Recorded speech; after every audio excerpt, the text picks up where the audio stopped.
आता पुढची बातमी बघूयात। कोकणासाठी 3 लाख कोटी एवढी निधी सध्या येण्यासंदर्भात एमयू झालेले आहेत आणि या एमयू संदर्भात सिंधुदुर्ग जिल्ह्यातील आडाळी दोडामार्ग या एमआयडीसी साठी 4000 कोटीची गुंतवणूक येणार असल्याचं उद्योग मंत्री उदय सामंत यांनी म्हटलेलं आहे आणि त्यामुळे कोकणच्या दृष्टीने ही मोठी बातमी आहे। या उद्योगातून मोठ्या प्रमाणावर रोजगार सुद्धा उपलब्ध होणार आहेत।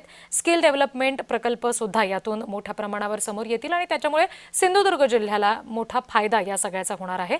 या सगळ्या संदर्भात प्रतिनिधी सुरेश कौलगेकर आपल्याशी जोडले गेलेले आहेत, ते आपल्याला आणखी तपशील देतील। सुरेश,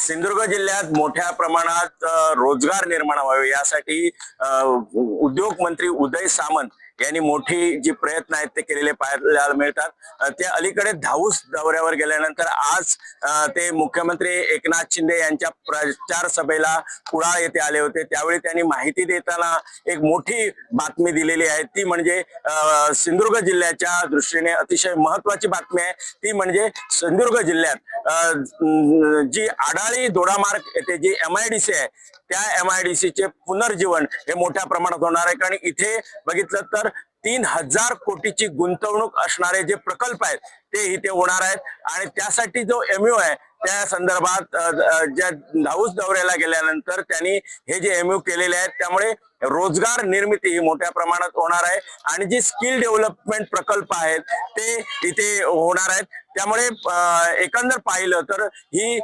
कोकणात ही मोठ्या प्रमाणात जी गुंतवणूक आहे ती होणार आहे।